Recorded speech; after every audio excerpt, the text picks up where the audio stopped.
Geneviève Cadieux-Langlois est une artiste visuelle qui a grandi entre les berges du fleuve et les collines montérégiennes du Québec. Établie au cœur de la longue clairière longueuilloise, elle interroge puis exacerbe les rapports de proximité qu'elle entretient avec sa communauté et son environnement.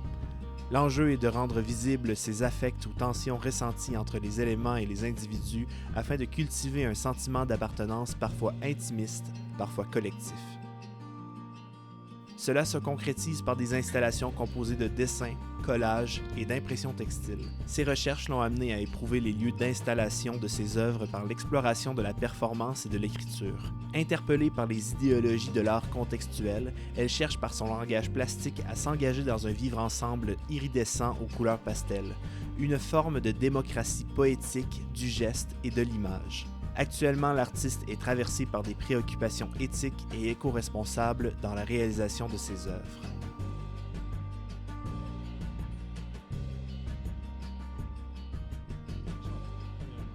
On a parqué nos vélos très timés. C'était quasiment stagé notre affaire tantôt. Oui. Facile de te reconnaître. Ben oui, avec ma bonne vieille crigne verte. Ben j'aurais dit si j'avais eu les miens encore verts, on se serait vraiment... Oui, c'est ça. Trouver en même temps. En fouillant dans tes trucs, là, j'étais comme « Ah, elle a les cheveux verts! » J'étais comme « Wow, le point commun! » La rencontre des lucioles. Wow! Fait que là, t'as enseigné à Célia, toi. Ben oui, dans le fond, quand j'enseignais au cours du samedi, je donnais le cours de sculpture, puis celui de livre d'artiste et introduction à l'estampe. Okay. Je pense que c'est dans Introduction à l'estampe que je l'ai rencontré. Mm-hmm. Fait que c'est pour ça qu'en écoutant le podcast, j'ai tout de suite comme reconnu de quoi qu'elle parlait, puis quel moment charnière c'était pour elle là, dans son parcours. Fait que ça m'a vraiment beaucoup touchée d'y avoir enseigné, dans le fond. Ah, c'est trop cool, ça. Ouais. Puis là, depuis que j'étais à Montréal, je me dis toujours, genre, crime que le monde est petit, tellement il y a des rencontres comme ça, puis des gens qui connaissent des gens. Moi, je trouve ça fou, là. Oui, vraiment. Ben, puis surtout, on connaît pas l'impact qu'on peut avoir sur quelqu'un non plus. Puis là, tu sais, moi, je m'amusais à la suivre, puis tu sais, à voir qu'est-ce qu'elle donnait, tu sais. Tellement discrète comme personne, puis moi, ça m'intrigue. Fait que là, j'étais vraiment touchée de savoir que ça a été important pour elle, ces cours-là. Ouais, qu'il y a eu un réel impact, là, dans sa pratique aujourd'hui. Ben, c'est ça. Ah, c'est surtout beau, ça. que j'ai quitté l'enseignement. Fait que c'était comme, tu sais, après 4 ans, c'est quand même un bac assez long à l'UQAM. Mm-hmm. Puis je me suis dit, ben, l'enseignement, c'est pas pour moi, mais là, de voir que ça a quand même eu un impact, puis un effet, puis que c'était important pour quelqu'un, ben, je me dis, ça a valu la peine. Nice. Ouais. Ça doit pas être la seule, je me dis. Ouais, c'est ça. Ouais. Cool. Toi, Geneviève, tu viens d'où? C'est quoi ton parcours?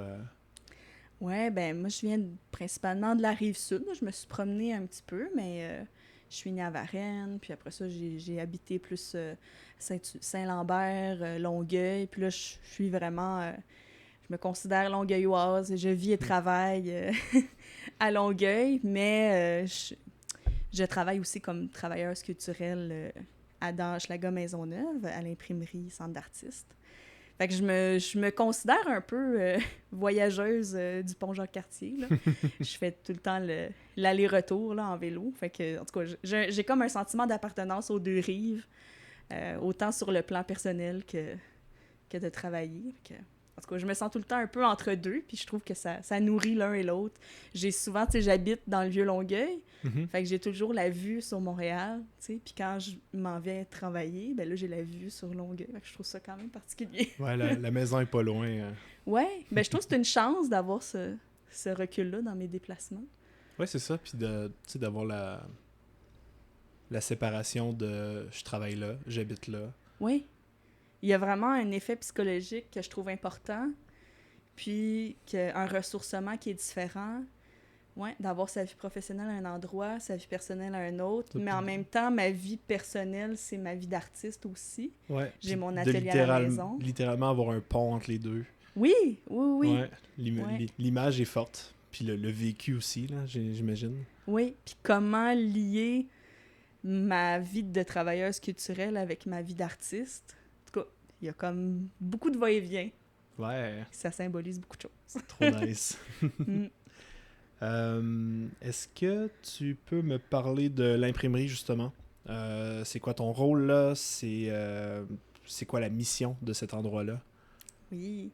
Ben, l'imprimerie Centre d'artistes, on est un centre d'artistes spécialisé en art imprimé puis en photographie. Puis quand on entre dans nos magnifiques ateliers dans Hochelaga Maisonneuve, on a Pignon sur rue Sainte-Catherine, coin d'Orléans. Donc c'est vraiment un lieu où nos membres qui sont artistes viennent louer des espaces, viennent travailler, imprimer en sérigraphie, travailler en eau forte, éco-responsable, faire de la lithographie, de l'impression numérique. On a un service d'impression numérique qui est fort achalandé en ce moment et à longueur d'année. Puis on reçoit des artistes en résidence. Donc moi, c'est vraiment un volet que je m'occupe personnellement. Là. Je suis directrice de la programmation là-bas. OK.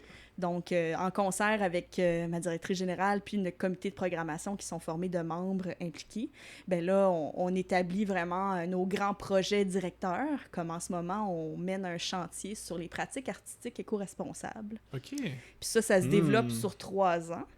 Là, on est rendu à la 2e année avec des laboratoires de création de 4 artistes différents, tout autour de produits respectueux de la santé puis de l'environnement. Donc là, c'est en train de se faire en ce moment. Puis on a des activités de discussion puis d'éveil justement à qu'est-ce qu'une image éco-responsable, à qui s'adresse l'éco-responsabilité, qu'est-ce que ça signifie en art, comment ça peut toucher les communautés puis les pratiques. Fait que l'idée, c'est de débroussailler tout ça ensemble dans le respect de chacun puis nos valeurs aussi. Fait que c'est assez expérimental, là. Tu sais, pour un centre qui est ancré vraiment dans l'image, dans la matière, ben là, on pousse, tu sais, pour nous, c'est un point de départ, puis on pousse la réflexion, puis c'est ça, on brasse les idées ensemble. Ouais, c'est ça. Puis avec tout le concept d'éco-responsabilité, de questionner l'emploi du matériel, puis de... Mais oui, la production d'images, tu sais, je veux dire, ça reste tellement... on vit une crise de papier autant dans le milieu de l'édition, mais il y a certainement une répercussion dans la production plus de masse. Ben là, qu'est-ce qu'on fait avec ça? Comment ça va rimer dans le futur? Comment on va se procurer notre matériel? D'où il vient?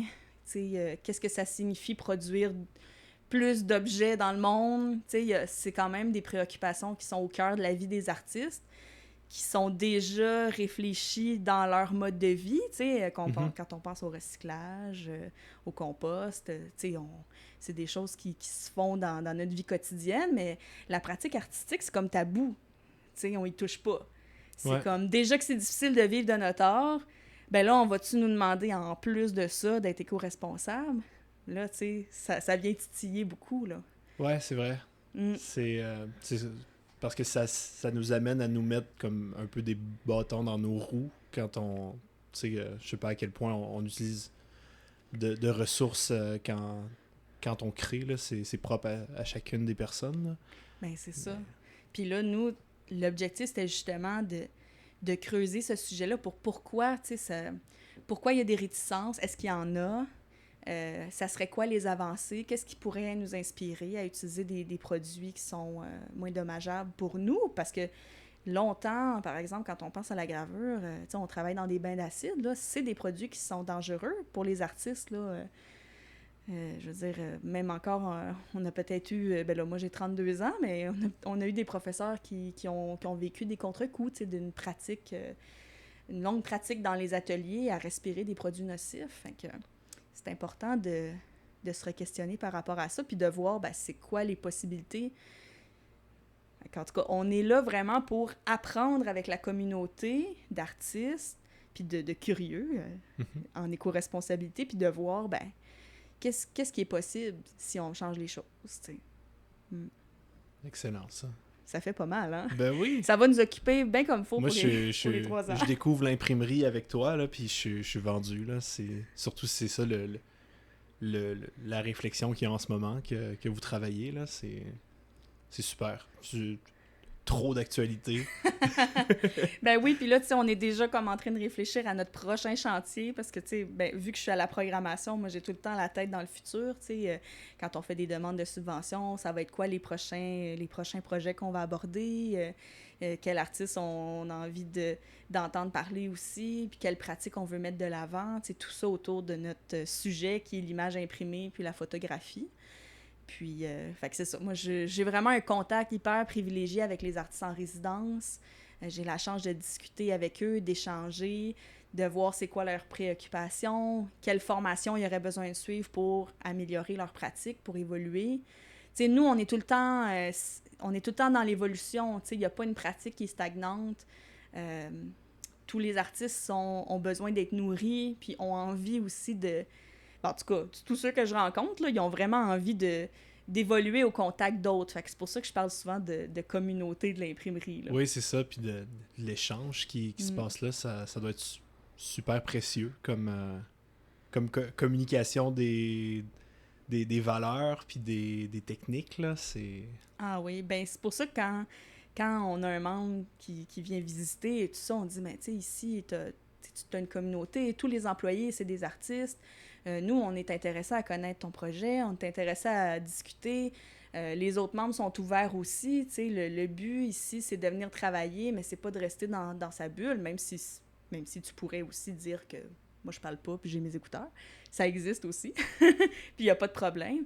Mais si tu as une question, si tu te sens comme mal pris dans ce que tu fais ou si tu hésites, ben de pas hésiter à aller vers les autres parce qu'on veut pas juger une œuvre qui est en train de se faire. Tu sais, le but, c'est déjà assez difficile comme ça d'être artiste, de faire de l'art. Ben nous, ce qu'on veut, c'est s'aider ensemble. Ouais. Une très belle valeur, ça. C'est pas pire, hein? Ouais, c'est pas pire, ça. Je me sens bien, tu sais. Ben oui! Ah, j'adhère. Oui, hein? Ouais, c'est beau tout ça. Tu vas venir? Oui, je vais aller faire un tour, Yes. ça c'est sûr. Là. Mais je coche ça. Ouais, parce qu'avant que je lance l'enregistrement, on parlait justement de sérigraphie. Ben oui, Puis de ta pratique en photo. Ouais, c'est ça. Fait que ouais, ça va être mon projet Yes. de cette année. Là. Ben, c'est ça. La prochaine année scolaire qui commence. Là. Je t'en manque de cours. J'ai besoin d'apprendre de quoi. Là. Ben c'est ça, parce que moi aussi, dans le fond, je m'occupe des artistes en résidence, mais je planifie toutes les formations aussi. On a 23 formations par année, des workshops, des démonstrations. Fait qu'on essaye d'en faire le plus possible, avec des ressources limitées de centres d'artistes, toujours. Voilà. Mais quand même, il y a beaucoup de potentiel. Cool. Nice. Ben, on parle d'échange puis de partage. Justement, toi, dans ta démarche artistique, tu parles beaucoup de partage, d'appartenance, puis des rapports intimes que tu entretiens avec ta communauté. D'où te provient cette curiosité sociétale, si sociétal est un mot? J'ai écrit sociétal tantôt, puis j'étais C'en comme... est un? C'en est un mot qui est parfait. Oui. Sociétal. Ouais. Je pense que oui. Mais dorénavant, oui. Ben, c'est drôle parce que je me suis dit, ça doit être profond, comme... Pourquoi j'ai fondamentalement envie de parler de ça? Je pense que c'est parce que je suis enfant unique. Puis, je me suis... Tu sais, j'ai une petite famille, tu sais, comme une petite cellule familiale. Mes deux parents sont séparés, mais ils continuent de se côtoyer, ils s'entendent bien. Fait que, tu sais, moi, ma cellule familiale, on est 3, même si j'ai quand même des cousins, cousines, des oncles et des tantes, mais tu sais, j'ai toujours senti que la trinité, c'était comme ma famille. Ouais. T'sais. Puis on m'a souvent questionné, qu'est-ce que ça te fait? Tu sais, t'aurais jamais voulu avoir un petit frère, une sœur? Qu'est-ce que ça te fait? Puis j'ai aucune idée de qu'est-ce que ça me ferait d'avoir des frères et sœurs. Puis je suis même pas capable de l'imaginer. Puis ça me manque pas, mais justement, dans mes rapports interpersonnels, d'avoir un sentiment d'appartenance pour un petit groupe, une communauté, c'est toujours quelque chose qui me tient vraiment à cœur, tu sais, puis de me sentir exclue, si on me tient dans un silence ou si on veut pas que j'approche, on veut pas que j'aille une information, je me sens complètement comme désemparée. Mm-hmm. Puis c'est comme si de travailler sur c'est quoi un sentiment d'appartenance, comment on le développe, comment on se crée une famille. On dirait que ça me touche beaucoup. Puis la famille elle devient large aussi. Ça peut être dans un cercle d'amis, ça peut être dans un cercle de voisinage avec des gens que tu parles à peine, mais que tu salues puis que tu reconnais. Tu sais, juste de sentir que tu appartiens à un milieu, je trouve que c'est comme important pour moi. Puis là, c'est ça, j'ai l'impression qu'un peu dans chacun de mes projets, ben au final, c'est ça que j'abordais, tu sais. Même si je connaissais pas forcément les gens qui venaient qui faisaient partie de cette micro-communauté-là. Ouais. Ça, je sympathise et empathise avec toi parce que je suis enfant unique aussi. Ah oui? Ouais, puis je ressens un peu ce que tu as ressenti aussi, ce que tu dis là, que la Trinité, c'est moi, mon père, ma mère. Que c'est ça, moi j'y tenais beaucoup à ce cocon-là longtemps, puis j'y tiens encore très fort. Puis, tu sais, en grandissant, moi j'ai eu de la difficulté d'adaptation en rencontrant des gens, des gens qui allaient devenir mes amis, des gens qui allaient devenir aussi quasiment de la famille, tellement sont proches avec moi, là, mais tu sais, il a fallu que j'aille chercher des apprentissages sociaux oui, exact. en dehors de cette unité-là. Oui. Puis, Moi, ouais. j'ai appris très tard que c'est pas tout le monde qui pensait comme moi. Ouais. Ça a l'air niaiseux, là, dit de même. Ça a l'air vraiment prétentieux. Mais, tu sais, c'est quelque chose qui s'apprend, tu sais, de confronter les idées. Probablement que si j'avais eu des frères et sœurs, je l'aurais vu plus vite. Mais là, c'est que je me rappelle de ce moment-là où, tu sais, ça vaut la peine de demander de poser des questions, d'être observateur, parce que c'est normal que la personne, elle n'ait pas le même bagage, puis elle n'ait même pas la même réflexion ou les mêmes valeurs que moi. Tu sais, c'est comme... C'est moi qui je les ai développés avec mon entourage, là, tu sais. Puis il faut qu'on... Puis en tout cas, ça va toujours être la... Moi, je pense que les interactions interpersonnelles, c'est la chose la plus difficile au monde. Puis ça va jamais être facile, en fait, parce qu'on change. Puis on rencontre toujours des nouvelles personnes. Puis même les personnes qu'on a rencontrées depuis longtemps peuvent changer aussi. Puis tout bouge. Ouais, c'est ça. Puis moi, je suis très influençable par la pensée de mes amis, là. Si je partage mon opinion, puis que j'entends pas le contraire, mais juste une autre façon de voir ce que je viens de partager, là, je vais commencer à tanguer entre les deux. C'est comme prendre en compte plus de possibilités de réflexion. Ben c'est beau, c'est la nuance. La nuance. Oui. Ouais, devenir nuancé. Oui, ben je pense que c'est la quête d'une vie, ça. Dans notre monde qui est ultra polarisé, là. Ouais. Il devrait avoir des formations universitaires de comment gérer la nuance et comment l'accepter. Ouais. Comment avoir un minimum de respect pour l'autre. Oui, ben c'est dans la nuance, je pense. Ouais, c'est ça. Ouais. C'est ça. La grosse raison pourquoi à chaque jour je veux supprimer mon Facebook. Oui. À force de voir tout ce qui se passe dans le monde. Là, Vraiment. Puis il y a comme... Tu sais, c'est difficile d'être nuancé, puis prendre le temps d'écouter, puis... Tu sais, je pense que je le fais à travers ma pratique artistique, mais à travers aussi mon emploi de travailleur culturel, tu sais. Mais quand t'es rémunéré pour le faire, c'est quand même un peu différent. Mm-hmm. Mais ouais, ça se cultive, là. Quelle est la place du in situ et de l'installation dans ta pratique? Parce que tu fais de la performance. Ouais, ben je suis assez multidisciplinaire, là. Performance, installation, art imprimé, sculpture. J'ai un background en céramique aussi. Puis j'ai fait du print par la suite. Je m'intéresse à d'autres choses, de la photographie. Je cherche. Mais oui, le in situ, que ce soit dans peu importe le type de projet ou le type de médium que je vais utiliser, on dirait que ça me permet de m'ancrer dans un temps présent, puis dans un lieu aussi où je vais développer un sentiment d'appartenance. Je pense que tout vient de là, puis ça me permet vraiment d'être pertinente aussi dans qu'est-ce que je veux exprimer. C'est drôle parce que quand tu sais, souvent, j'imagine des projets où veux pas à l'université. Tu sais, j'ai un bac en arts, puis j'ai aussi un bac en enseignement des arts. Puis longtemps, quand je faisais des projets, que ce soit à l'école ou un peu à l'extérieur, je me rendais compte que mes influences venaient des idéologies qui avaient déjà été explorées dans les années 40, 60, 70. Puis là, j'avais l'impression, plus j'avançais, plus je créais, plus je me rapprochais d'un temps présent, tu sais. Puis je me suis dit, mais coudonc, quand est-ce que je vais faire de l'art contemporain? Parce que là, tout ce que je fais a déjà été fait, tu sais. Ça venait vraiment me chercher. OK. Puis je me disais, comment être un artiste de mon époque? Puis c'est peut-être une espèce de question comme un serpent qui se mord la queue. Ouais. Puis je trouvais qu'une partie de cette réponse-là, à cette espèce d'angoisse, je me disais, ben si je crée dans le lieu où je suis, ou si l'œuvre est vraiment ancrée dans son contexte, puis dans un endroit où je peux vraiment développer un sentiment d'appartenance, puis développer comme un récit, ben forcément que je vais être de mon temps, parce que je vais vivre dans le temps présent. Ouais. C'est ma théorie. Ouais, c'est ça. Mais c'est cool de jouer sur la présence de l'artiste, puis comme tu dis, d'inclure ton œuvre dans la temporalité. Oui, oui, parce que j'ai souvent aussi eu des projets qui se sont développés aussi avec le temps, ou que c'est important de laisser vivre en extérieur. Fait que ça permet de...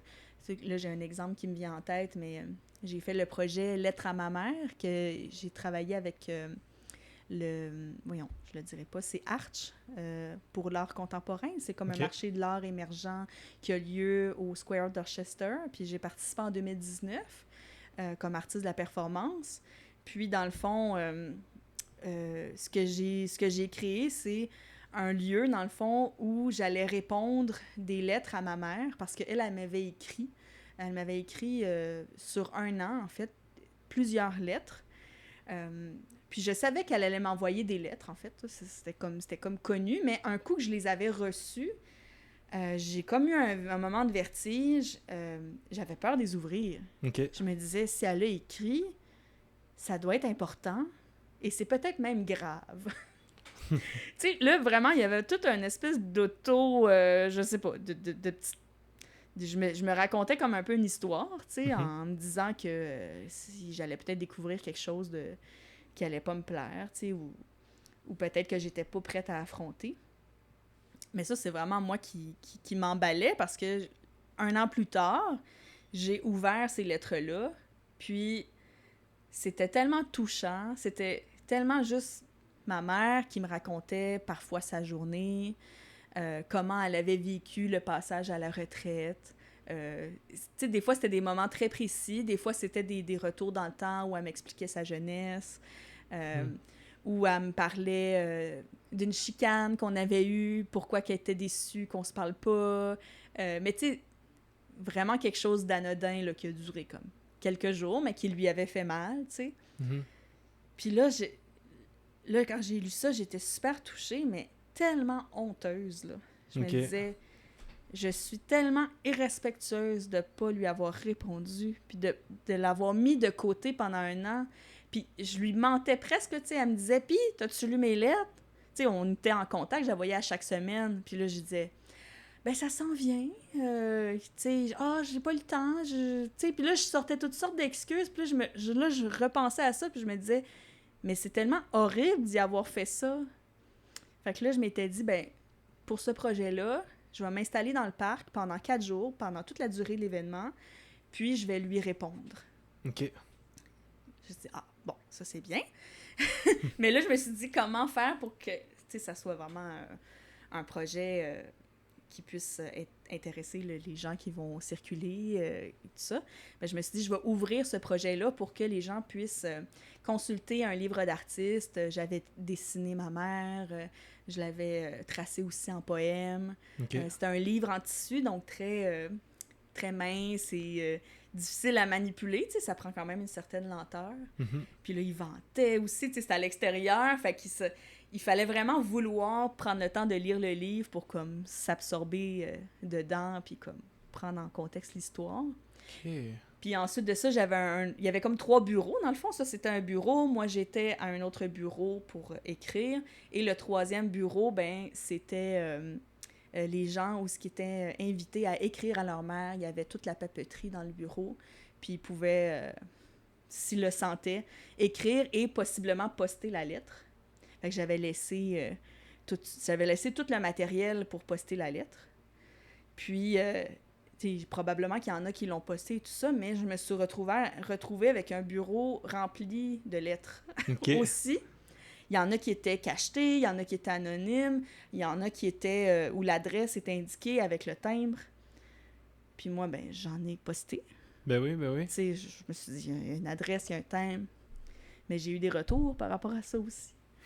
Il y a des gens qui pensaient pas que j'allais poster la lettre. OK. Tu sais, de se dire, on pense pas tous pareil. Non, c'est ça.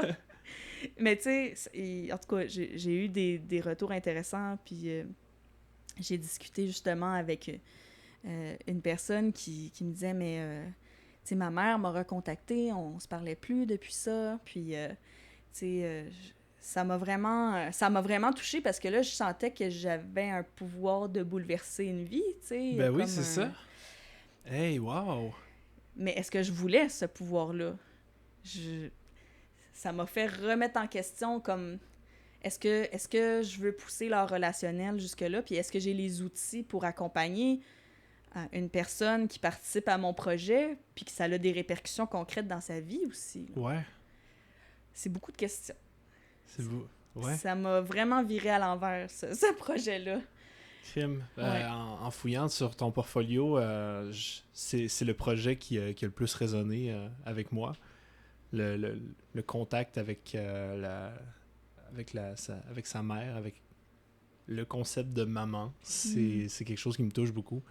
Puis là, que tu m'en parles, là, j'en saisis toute la délicatesse, la recherche d'un certain pardon.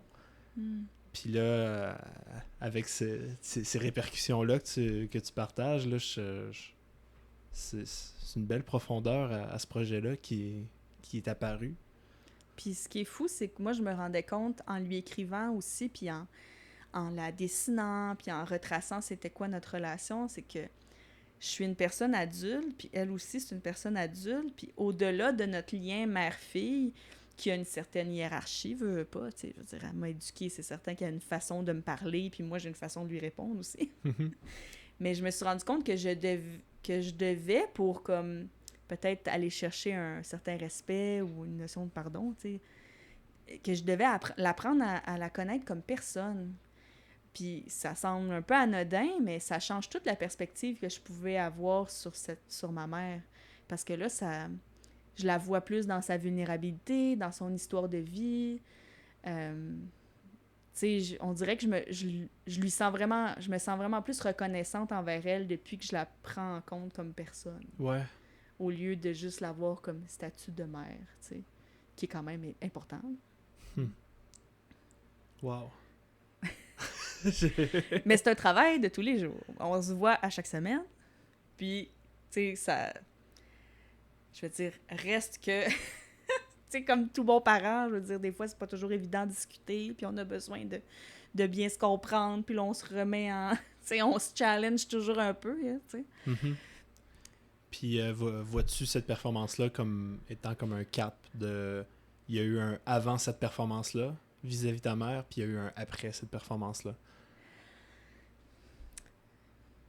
Ma mère est pas facile à lire. OK. Elle m'a dit que ça l'avait touchée.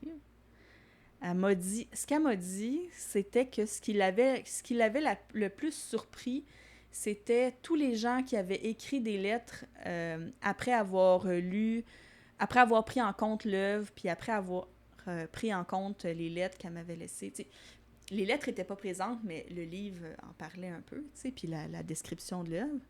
Puis ça l'avait vraiment surprise à quel point les gens pouvaient adhérer à son histoire. Puis ça, je pense que ça l'avait rendu vraiment fière. Ouais. Ouais. La fierté. Ouais. Importante, tu sais, aussi. Ouais. Soutenue, peut-être, à quelque part. Nice. Ouais, elle est très discrète, ma maman. Oui. On la salue. Oui. Peux-tu me parler de ton projet Effacer la distance, le poids bleu des arcs-en-ciel? Bien, ça, c'est venu après, en 2020. Parce que là, c'était en 2019, Lettre à ma mère.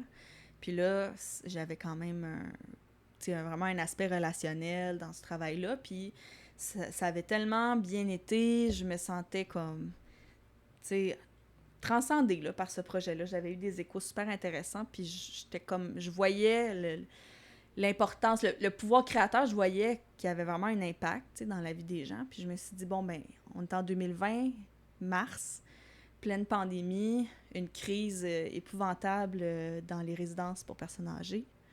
Puis, je vis à côté d'une résidence, mais en fait, c'est un office municipal d'habitation de Longueuil pour les personnes âgées.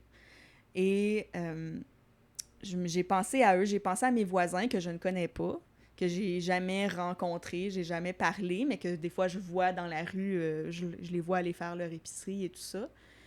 Puis je me suis dit, ben, tu sais, je sais qu'ils sont seuls, mais moi, je suis chez moi, je peux pas sortir.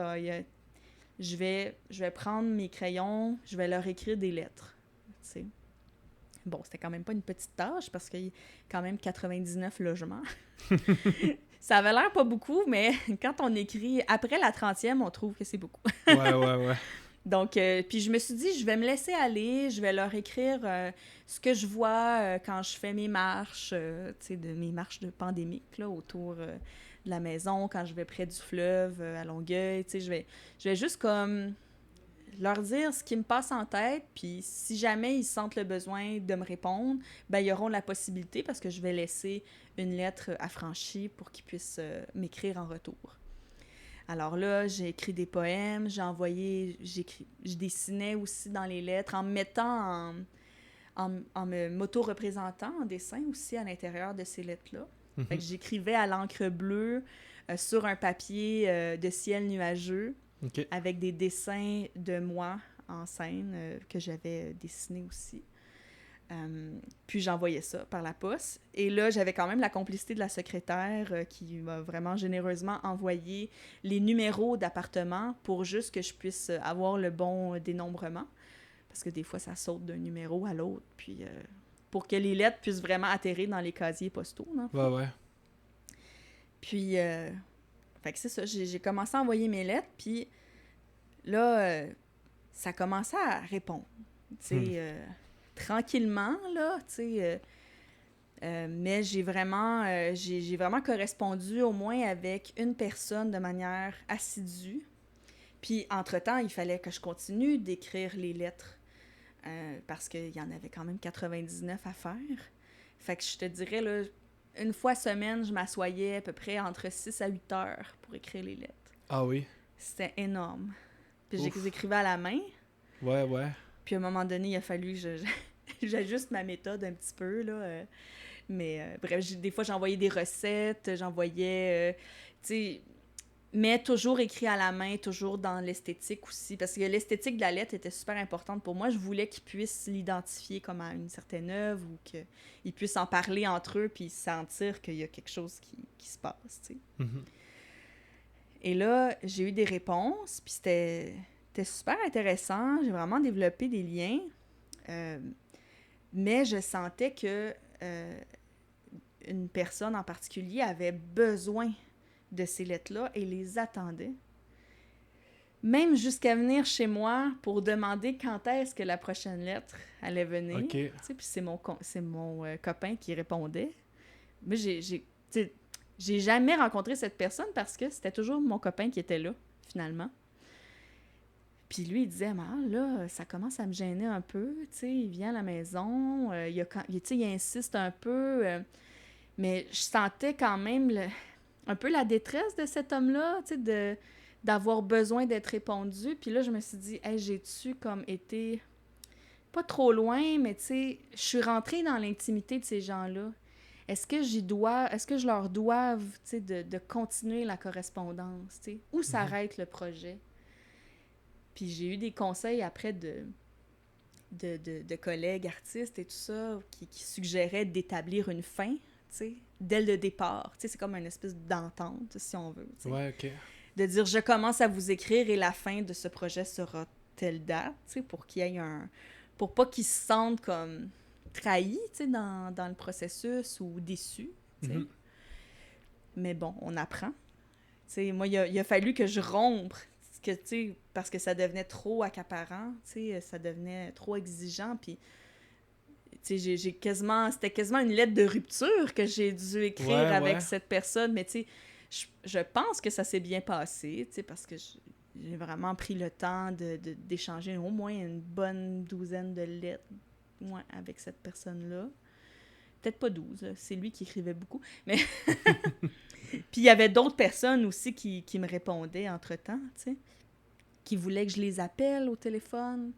C'était vraiment touchant, là. C'était vraiment... On a vécu une crise absolue, tu sais, puis juste d'y repenser, là, de sentir cette solitude-là à côté de chez moi, là, ça me brisait le cœur, là, tu sais. Ah oui, c'est clair. Vraiment. Ah oui. Puis là, de me dire, est-ce que là, j'ai une responsabilité parce que j'ai entamé un lien. Puis jusqu'où ça va aller.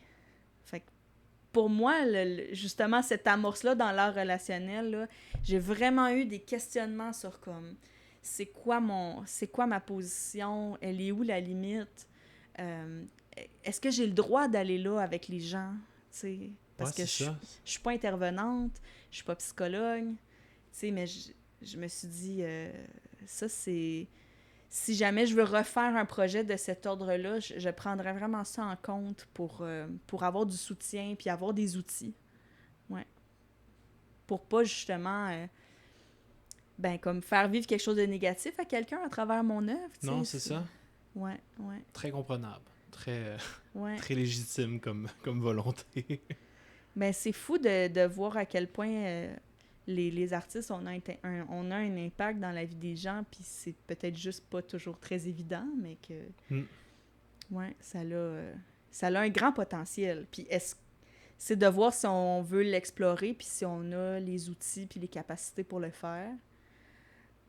Oui, c'est ça. Mais là, avec cette expérience-là, j'imagine que tu te sens déjà plus outillé si tu t'embarques dans un autre projet qui est dans une avenue similaire, là. Ben, je pense que j'ai la maturité pour me dire que je suis pas outillée comme je pense l'être ou comme j'aurais voulu l'être, parce que j'ai été chanceuse, tu sais, qu'il n'y ait pas des réels appels à l'aide ou, tu sais, des choses comme ça. Tu sais, qu'est-ce qu'on fait dans ce temps-là? Tu sais, c'est bien beau référer à un groupe d'aide, mais je veux dire, c'est quand même toi qui reçois cette demande-là aussi. Là. Ouais, c'est ça. Il y a quand même un gap entre avoir une relation avec quelqu'un puis l'amener vers de l'aide aussi, là, en tout cas. C'est de voir jusqu'où la création peut nous amener, puis c'est quoi le rôle de l'artiste là-dedans. Ça me...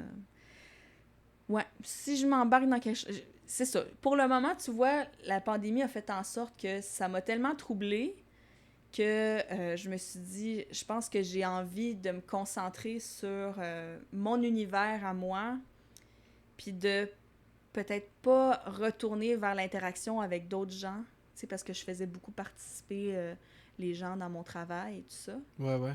Mais là, je me suis dit, c'est peut-être justement une béquille. Pourquoi j'ai besoin de la participation des gens? Tu sais, c'est parce que je me sens pas assez à l'aise, moi, seule, comme artiste, de m'assumer dans ce que je fais, tu sais.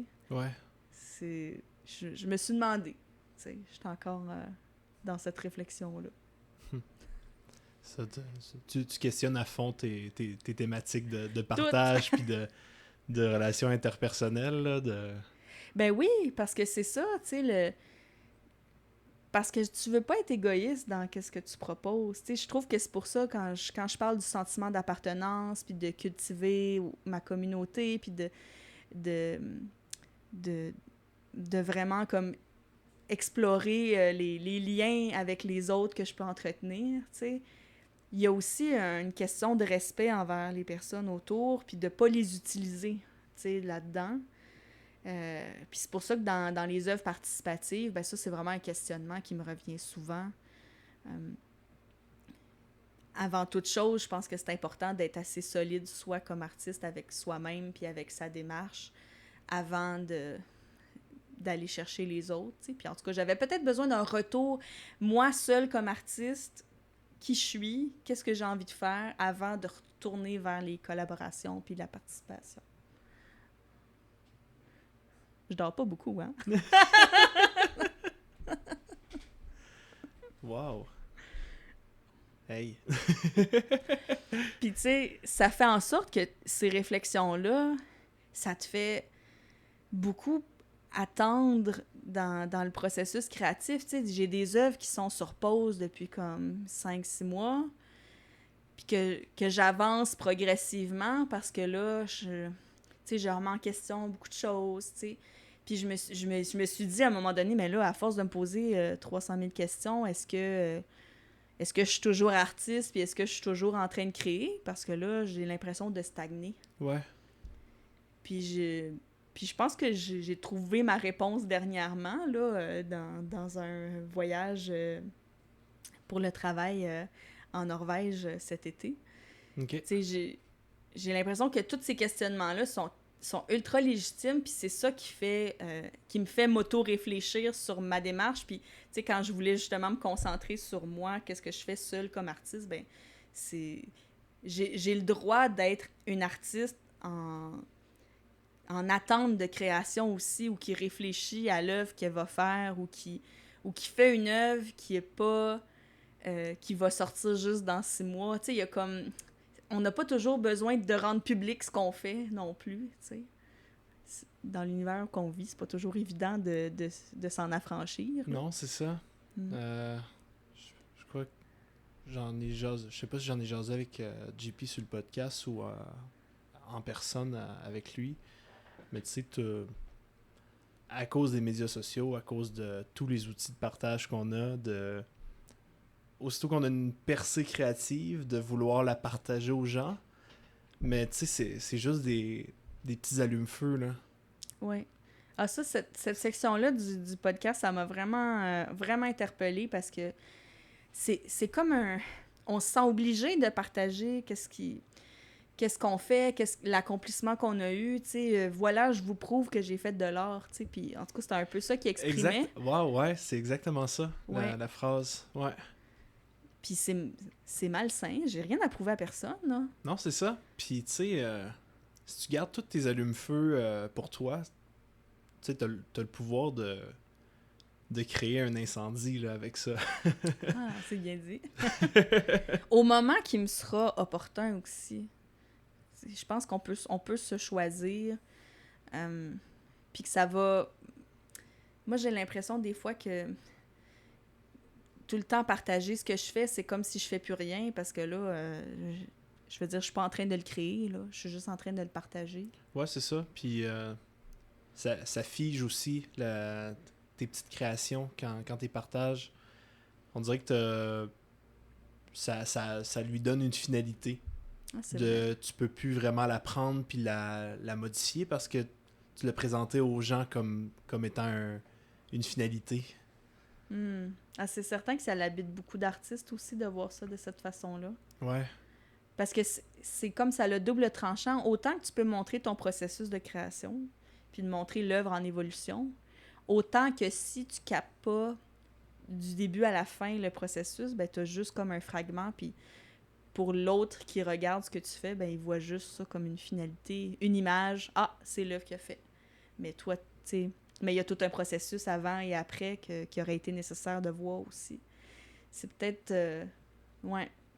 C'est certainement le défaut des réseaux sociaux, tu sais. Ouais. Contrairement à un site web où tu peux comme voir plus d'informations, un fil, tu sais, la évolutif. crème de la là. crème. Mais là, c'est trop long à aller voir un site web, on fait plus ça. Non, c'est ça. Ah, c'est...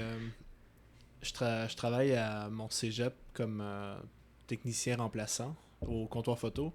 Puis un de mes anciens professeurs qui parlait que le temps d'attention, tu sais, dans le temps que YouTube était populaire, puis que ça commençait un peu, c'était comme 1 à 2 minutes, le temps d'attention. C'est beaucoup. C'est beaucoup. C'est vraiment énorme, là. Tandis qu'aujourd'hui, avec Instagram, TikTok, surtout à cause de TikTok, c'est rendu 2 à 5 secondes, Ah, mon Dieu. le temps d'attention. Ah, c'est terrible. C'est dans ce 2 à 5 secondes-là qu'il faut avoir l'attention du public que tu souhaites cibler. Ouais. Ouais, c'est un gros pari, hein? C'est un gros pari, puis c'est sûr et certain que ça a changé d'une certaine façon notre manière de créer. notre manière de voir, de porter un regard sur nos propres œuvres.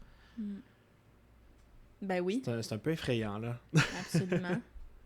Puis je me rends compte de plus en plus que j'aime beaucoup les projets où si tu t'es pas attardé, ou si t'as pas fait le tour complètement de la sculpture ou de l'œuvre, ben t'as pas trouvé l'élément dans la pièce qui change toute la proposition, tu sais. C'est comme la récompense pour un visiteur, une visiteuse attentive, tu sais, qui va trouver comme je sais pas, la petite surprise d'avoir été attentive à ce qu'on fait, puis d'avoir pris le temps de lire un cartel ou de juste avoir lu le livre d'artiste au complet, tu sais. Ouais. J'apprécie ça de plus en plus parce que c'est comme... On passe tellement vite devant tout. De récompenser la curiosité des gens. Oui, ouais. D'une certaine façon. Puis aussi de montrer notre gratitude, d'avoir eu toute cette attention-là. Ouais. Parce que tu sais que quand on crée, là, moi pour ma part, c'est souvent pour répondre à des questions que je trouve pas... J'ai de la misère à trouver mes réponses. C'est en faisant quelque chose que là, je vais pouvoir comme trouver une certaine paix avec ça. Puis, tu sais, partager cette vulnérabilité-là avec les gens, c'est quelque chose d'important. C'est quelque chose d'effrayant. Puis de se sentir vu et écouté via ça. Puis de connecter aussi avec les gens, c'est fou ce que quand on œuvre en art, ça peut apporter, là, c'est... Oui, puis je pense que de se laisser plus dans... Ouais, la vulnérabilité, c'est vraiment tout un contrat, là, de se dire, OK, je vais-tu dans cette zone-là? Qu'est-ce que je montre? Qu'est-ce que je découvre? Je pense que c'est un questionnement d'une vie aussi, parce que, tu sais, nous-mêmes, en maturant, avec nos expériences de vie, tu sais, on se découvre aussi des nouveaux, peut-être tabous, on change nos façons de penser, tu sais, tout évolue tellement que il faut aussi que notre pratique artistique évolue avec ça, évolue avec qui on est, évolue avec le contexte dans lequel on vit, tu sais. Des fois, ça se fait tout seul, mais des fois, non. Des fois, il faut se remettre en question. Parce que ça se peut qu'un artiste travaille 25 ans puis fasse toujours la même affaire depuis 25 ans. C'est pas que c'est pas correct, mais je sais que c'est pas ce que je veux pour moi. OK. J'aimerais ça être cette personne qui s'adapte à son environnement puis qui est capable d'accepter le changement. T'sais, autant comme humaine, là, comme personne à personne, que dans mon travail. T'sais. J'aimerais ça, c'est ça. Je pense que j'ai comme le fantasme d'être un artiste de mon temps. De continuer à faire évoluer. Toujours être dans ton temps. C'est ça, mais en même temps, c'est qu'est-ce que ça signifie, ouais. Est-ce que ça fait partie d'un courant? Est-ce que, comment ça va être perçu dans l'avenir aussi? J'en ai aucune idée. Oui, puis l'artiste n'est pas une machine. L'artiste est évolutif. Ça dépend à quel niveau il aime ça sortir de la boîte dans sa pratique personnelle. Là, mais... Oui, puis est-ce qu'on le sait vraiment si on sort de la boîte? Je veux dire, est-ce qu'on... Est-ce que les artistes qui ont marqué l'histoire de l'art le savaient vraiment quand ils l'ont fait?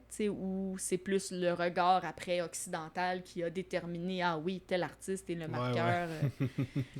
Ouais. On peut pas... je sais que je vais pas gérer ça, là. Puis je voudrais pas commencer à contrôler ces éléments-là, mais c'est quand même... ça m'habite, là, de savoir qu'est-ce qui... C'est ça. Qu'est-ce qui serait de l'avant-garde en art si je m'intéresse pas aux technologies de pointe, tu sais? Ouais. Ouais.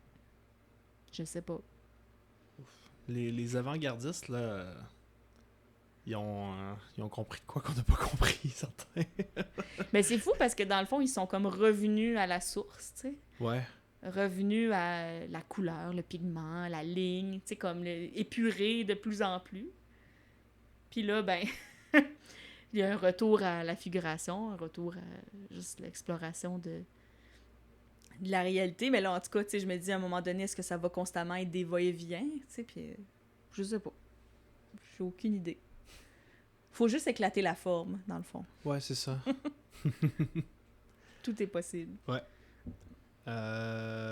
Local 16. Oui. le collectif dont tu fais partie. Ouais, ben Oui. là, on peut officiellement en parler au passé. Oh! Oui. Non, mais je suis contente d'en parler. OK. Parce que on a décidé officiellement cet été qu'on allait fermer le collectif. D'accord. Fermer dans le sens de l'arrêter. Puis c'est vraiment quelque chose d'important puis de marquant dans ma vie parce que, dans le fond, j'ai cofondé le collectif Local 16 en 2014, fin 2014, début 2015, dans le fond. OK. Avec Marina L'Espérance-Lopez, Anne-Karine Bourdeau-Leduc. Puis, dans ce temps-là, on était avec un organisme d'Ose Culture. Puis, on a fondé ce collectif-là pour possiblement devenir une coopérative qui va soutenir les artistes de la relève, les artistes émergents, à se professionnaliser. C'était ça l'objectif de... Puis on a reçu des fonds et tout ça. Et puis là, le collectif a évolué parce qu'il a grossi. Le but, c'était constamment d'avoir des nouveaux membres, nouvelles membres qui allaient se joindre. Puis là, tu sais, le rêve, c'était que ça soit en constante expansion. Mais on a décidé qu'à 7, là, on était correct, là, que c'était trop difficile à gérer sinon. Ouais. Donc, le collectif, là, à ce jour, là, jusqu'à cet été, était constitué de Ariane Blanchet-de-la-Pointe, Sophie Perry, Stéphanie Knuckle, Marina L'Espérance-Lopez, Camille Pratt, moi, Geneviève Cadieux-Langlois, et j'en ai oublié une, Sophie Perry. Ah non, Stéphanie Knuckle, que j'ai pas nommée. En tout cas, on le trouvera sur mon site internet si j'en ai oublié une, mes excuses. Mais bref, ensemble, on a fait des grands projets, autant in situ, beaucoup sur la Rive-Sud. L'objectif, c'était vraiment de démocratiser l'art actuel sur le territoire, principalement à Montérégie, parce qu'on était actifs beaucoup dans cette zone-là. Puis c'était de confronter toutes nos pratiques qui étaient super diversifiées. Marina fait de la céramique, Camille était en peinture, Anne-Karine, elle faisait beaucoup du print, puis de l'installation, puis de la sculpture. Moi, j'étais un peu dans toutes sortes de médiums. Sophie Perry, qui est maintenant vraiment plus dans la bureautique, mais bureautique, qu'est-ce que je dis là? Robotique, pardon. Puis mais qu'à l'époque, elle faisait... Je m'en allais dire méchant switch. Oui, hein, hey. Désolée, Sophie. Puis à l'époque, elle sortait d'une école de cirque. Okay. Donc, tu sais, c'était hyper éclaté, là, vraiment. Puis Ariane qui faisait beaucoup d'art plus relationnel, puis de photographie aussi. Donc, super éclaté. Puis l'idée, c'était de rassembler toutes nos envies, puis de faire des projets qui allaient nous sortir de nos zones de confort. Fait qu'on s'est vraiment garoché dans la performance, dans l'installation. Puis, il y avait tellement comme de besoins, de demandes. On avait beaucoup des projets. La ville de Longueuil nous appelait. On a telle opportunité. Est-ce que ça vous intéresse?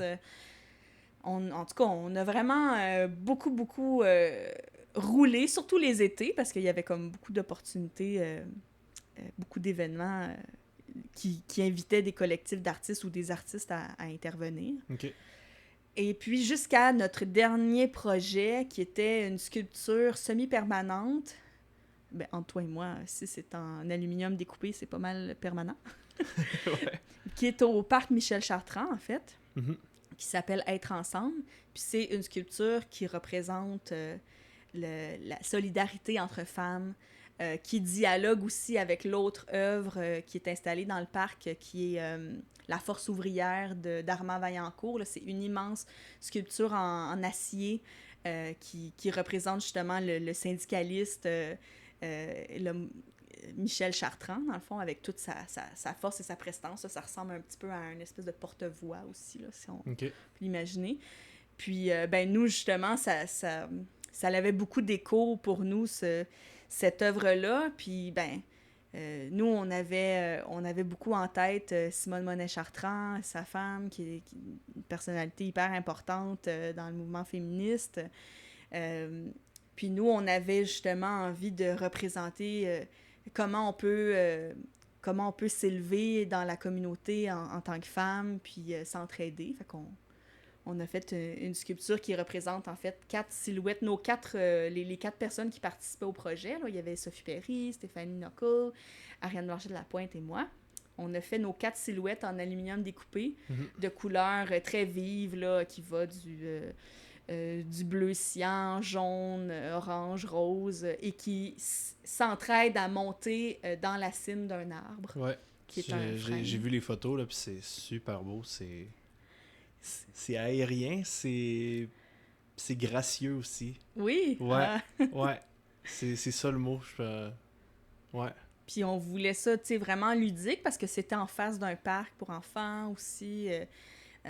On voulait vraiment qu'il y ait une joie, qu'il y ait vraiment une énergie qui se dégage de ce projet-là. Mm-hmm. Puis, ben, là, j'en parle, là, je me sens vraiment intime avec toi, mais je trouve ça bien aussi d'en parler, tu sais, de c'est quoi la collaboration dans un contexte de collectif, tu sais. OK. Être ensemble, cette œuvre-là qui se voulait de la solidarité, ben, ça a été super difficile à faire ensemble. Tu sais, on a vraiment eu des moments, tu sais, c'était pendant la pandémie, on devait se rencontrer en Zoom.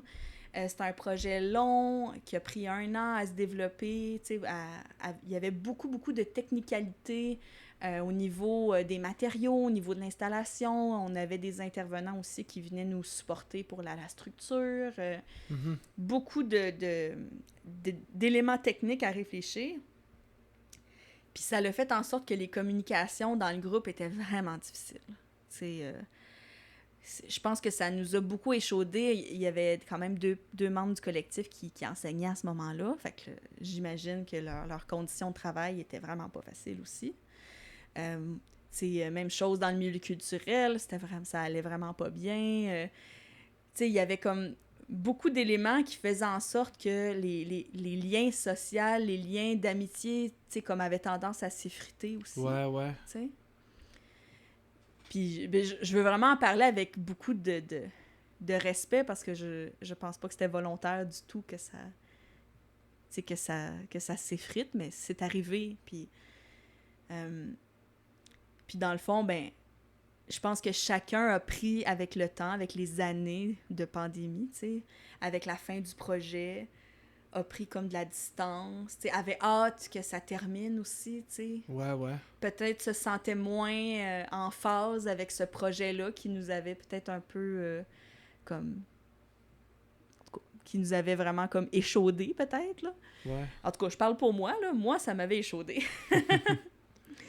Puis, ensuite de ça, ben là, est venue cet été, là, la décision de, ben, si on... tant qu'à avoir des silences comme ça, puis qu'on sente qu'on n'est plus aussi soudés qu'avant, puis qu'on n'a plus autant de réunions qu'avant, ben, peut-être que c'est la fin aussi, t'sais. Puis, ben, d'un commun accord, ça a été décidé que, ben, qu'on pouvait terminer, qu'on pouvait fermer notre collaboration sans nécessairement rompre les liens d'amitié ou quoi que ce soit, mais juste dire que ça a existé, on en est fiers, mais que ça a le droit d'arrêter là. Ouais. T'sais. Puis moi, ça m'a pris vraiment beaucoup de temps à digérer ça, là. Okay. Vraiment de me dire, OK, tu sais, quand tu fondes un collectif, ça fait plus de 5 ans que tu travailles là-dessus, tu sais, c'est tes amis avec qui tu travailles, puis là, tu dis qu'il y a une fin, tu sais, c'est comme super dramatique, là. Moi, dans ma vie personnelle, tu sais, rompre une amitié, je trouve ça super difficile. Je trouve ça vraiment comme horrible, tu sais, quand je vois que ça s'étiole, tu sais, puis que ça va pour terminer, là. Ouais. Ah, mon Dieu, c'est vraiment comme un déchirement total, là. Puis tu sais, on a un rapport assez fataliste avec l'idée de fin, un peu. Oui. Souvent, en fait. C'est pour ça que les séries Netflix ne finissent jamais. Wow! C'est sûr et certain. Oh mon Dieu, j'aurais pas voulu que ça fasse ça. Que ça devienne une mauvaise série plate où tout le monde se sent obligé d'être là. Oh non, non, non. Non, c'est ça. Puis j'avais écouté un épisode de Signal Nocturne, qui est un balado de Télé-Québec. Ça avait pris naissance pendant la pandémie. Puis c'était pour rencontrer les arts vivants. Puis tout ça, des écrivains, musiciens et tout. Puis ils ont reçu le groupe Saratoga. Puis quand l'animateur a demandé au duo qu'est-ce qu'il se souhaitait pour la suite, puis le chanteur du duo a dit « Je nous souhaite de disparaître ». Ah oui. Ouais. Puis les autres étaient-ils au courant? Il est pas au courant, je crois, mais il a expliqué son point de vue après en disant que parce que si on se permet de disparaître, c'est qu'on va avoir atteint ce qu'on se souhaitait au départ. Ouais. C'est qu'on va avoir accompli ce qui selon nous est comme le high de nos objectifs. Puis qu'après ça, on va être en paix avec l'idée que notre projet prenne une fin. Mais c'est beau qu'il avait réussi à identifier ça. Ouais. C'est magnifique. Moi, ça m'a pris du temps avant de comprendre que si on termine ça là, c'est parce que ça doit finir. Moi, je considère que notre dernier projet, c'est le plus beau puis le plus gros qu'on a jamais fait. Puis tout ça dans l'esprit de se professionnaliser, ben si on devient professionnel en faisant une sculpture d'art public, ben je pense que c'est la fin, tu sais. Puis on doit en être fier, puis tu sais, faut juste finir ça pour qu'on ait un bon sentiment après, puis de se dire, ben là, wow, on est fiers de nous, on ferme le dossier, puis on passe à autre chose dans nos vies, puis puis comme ça, on peut entretenir des bons sentiments envers les autres personnes de notre groupe, parce que ben, plus on prolonge quelque chose qui ne nous intéresse pas, ben pire que ça va devenir, puis ça va se détériorer encore plus. Là, exactement. En tout cas, c'est sage. C'est ça, c'est sage et noble de votre côté, là, ce que j'entends d'avoir décidé de terminer ça. Là. Ben, je pense que, même si c'est triste à quelque part, une séparation de collectif, mais j'ai hâte de voir justement, c'était le début de quelque chose d'autre, ça va amener à autre chose, puis ça l'empêche pas des nouvelles collaborations à travers entre nous ou avec d'autres personnes, puis je pense que ça a été un tremplin, puis il faut le voir comme ça aussi. En tout cas, c'est drôle quand ça fait tellement longtemps que tu es impliqué puis investi, puis que là, c'est comme, ah oui, j'avais pas pensé à la fin quand je l'ai commencé. Ouais. J'avais pas pensé à ça. Ouais. Mais c'est beau. Fait que là, c'est comme... Ouais, c'était comme en juillet, dans le fond, qu'on a terminé. OK. Ouais, c'est tout récent. Tout frais. Ouais. Oh, ouais. En tout cas, tous ceux, je sais pas s'il y a des membres de collectif qui vont nous écouter, mais puis qui traversent ces réflexions-là, mais c'est quelque chose qu'on parle jamais. Il y a BGL qui s'est séparé, un groupe d'artistes assez connus là, en art contemporain, là, qui font beaucoup de sculptures, qui étaient présents à la Biennale de Venise là, il y a quelques années. Mais tu sais, en tout cas, peut-être qu'il y a eu des articles qui se sont écrits par rapport à leur séparation, mais j'aurais été curieuse de savoir comment que ça s'est passé aussi.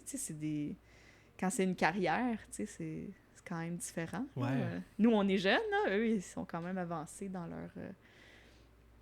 leur parcours. Qu'est-ce que ça représente, là, se séparer? Hein? Plein d'autres questionnements. C'est ça. Ouf. Je suis de même. Ouais, c'est ça. Ouais. Écoute, des projets pour la suite. Qu'est-ce qui s'en vient de ton côté? Ben là, j'ai eu la chance d'accompagner des artistes en résidence cet été, en juin dernier.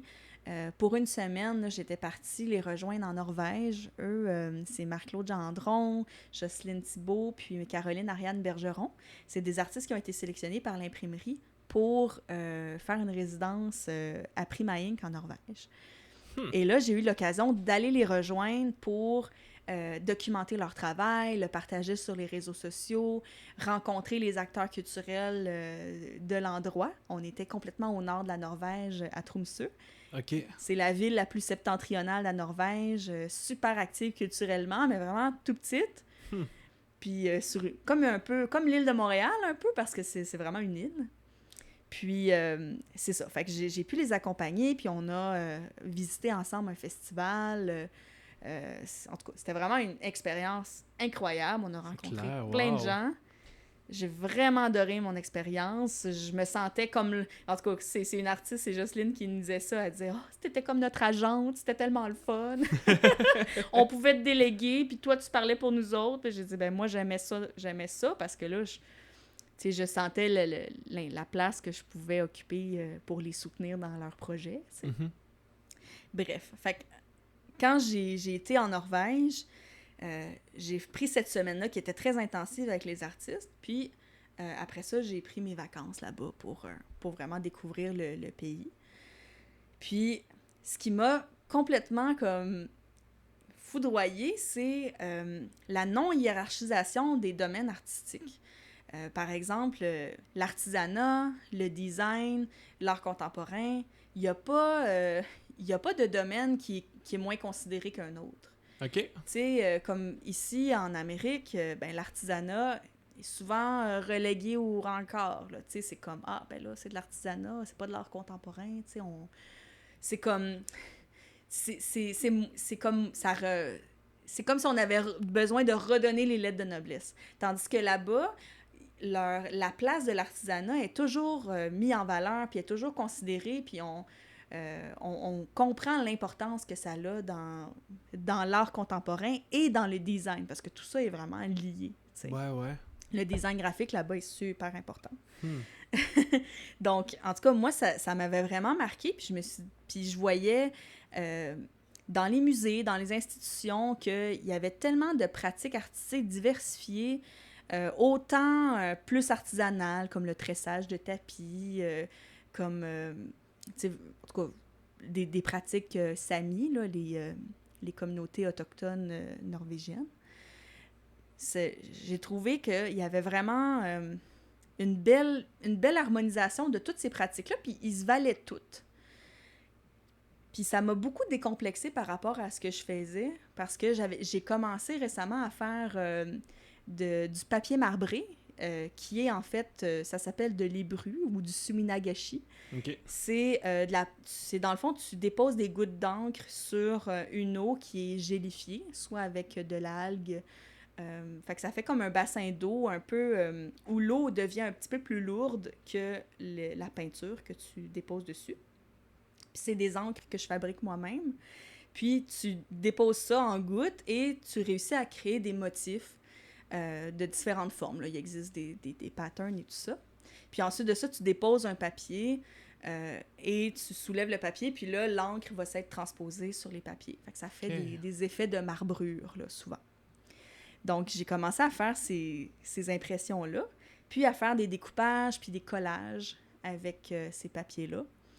Puis, je savais pas trop où je m'en allais avec ça, là, tu sais, comme c'est considéré comme de l'artisanat, que c'est beaucoup lié à la reliure puis aux livres d'artistes, ben on dirait que j'accordais pas beaucoup d'importance à ce que je faisais, même si ça me plaisait beaucoup.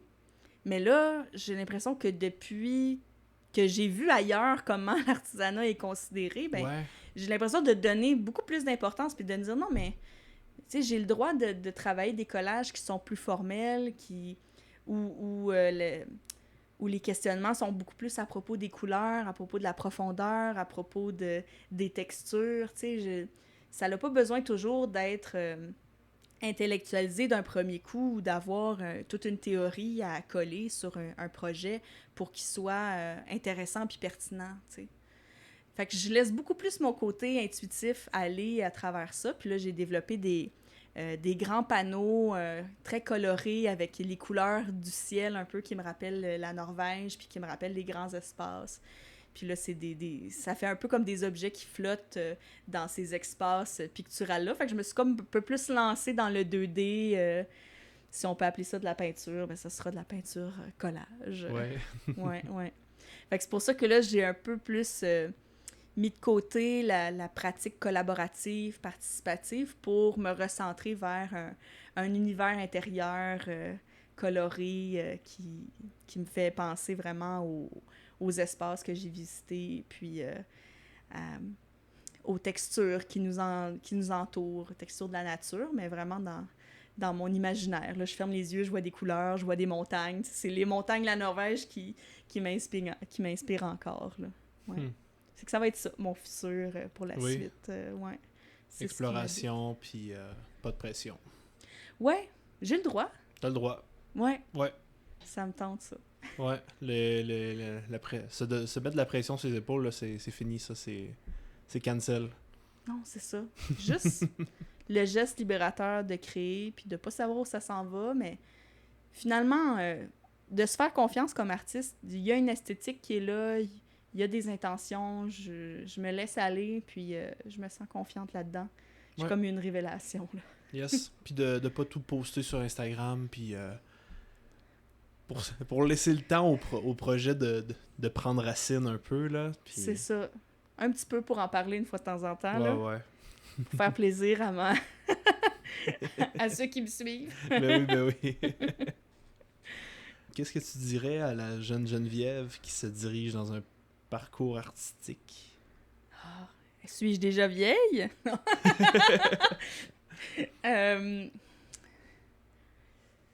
J'aurais aimé ça, que jeune Geneviève découvre plus rapidement les arts contemporains, qu'est-ce que ça peut représenter dans ma vie aujourd'hui, parce que je viens pas d'un milieu particulièrement artistique.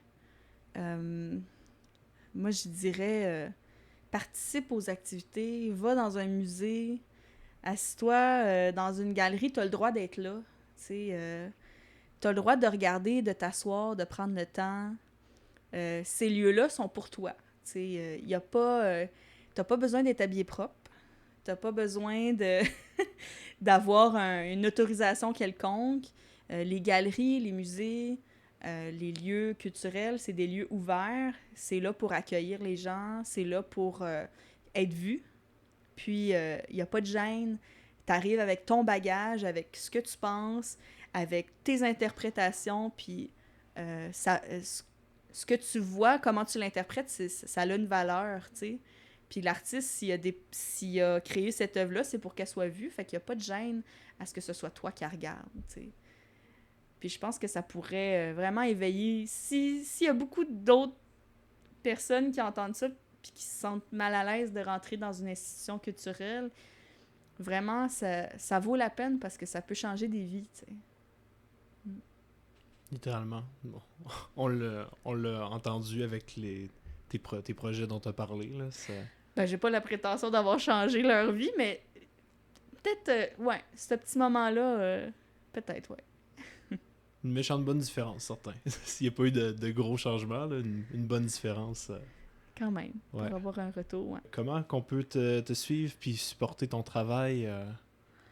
Oui, bien, s'il y a des membres du jury du Conseil des arts et lettres du Québec et du Conseil des arts du Canada, ainsi que du Conseil des arts de Longueuil, on va les mentionner. Ben, c'est sûr qu'on est toujours dans la rédaction de demandes de bourse puis de demandes en tout genre. Mais ouais, de se faire appuyer financièrement, ça aide toujours. Mais là, je ne vais pas solliciter des dons à ton podcast. On peut t'en faire à toi aussi. Non, mais je pense d'aller voir ce que je fais sur mon Instagram, Cadieux Langlois, @Cadieux Langlois, puis mon site web cadieuxlanglois.com. C'est possible d'aller voir mes différents projets, puis de voir l'évolution aussi. Puis, je participe souvent à des campagnes de financement et tout ça. Fait qu'il y aurait certainement moyen d'acquérir des œuvres. Je ne suis pas représentée en galerie présentement, donc on attend les courriels. Je me croise les doigts. Nice. Cool, ben merci beaucoup. Merci à toi, Alexandre. C'est vraiment le fun. Oui, merci. Trop nice. Ouais.